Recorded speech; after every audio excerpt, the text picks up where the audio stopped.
دنیا میں جتنا بھی عیش ہو لیکن وہ محدود ہوتا ہے۔ یہاں ایک آدمی 100 سال زندگی بھی جیے تو بوقت انتقال جب اس کے سامنے پوری زندگی کی فلم چلے گی اس کے ذہن میں، اسے لگے گا کہ بس چند لمحے ہی تو میں نے گزارے ہیں۔ یہاں جتنے لوگ موجود ہیں سب کئی عشرے زندگی کے گزار چکے ہیں، لیکن ذرا پیچھے مڑ کر غور کریں کہ جو عشرے آپ نے گزارے ہیں آپ کو لگے گا کہ بس چند لمحات ہی تھے۔ تو یہ دنیا کی حقیقت ہے کہ چند لمحات سے زیادہ اس کی کوئی حقیقت نہیں ہے۔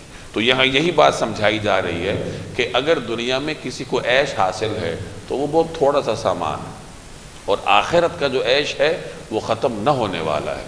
کہا جاتا ہے کہ ایک نافرمان آدمی دنیا میں جتنی بھی عیاشی کرے جب وہ قبر میں اترے گا تو قبر کا پہلا لمحہ اس کے پیچھے سینکڑوں ہزاروں سال کی عیاشی پر بھاری ہے۔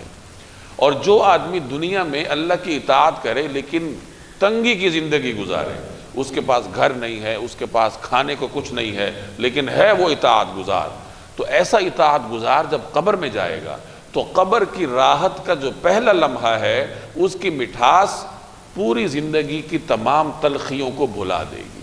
تو اللہ تبارک و تعالیٰ کے پاس جو اجر اور ثواب ہے وہ بہت بڑا ہے۔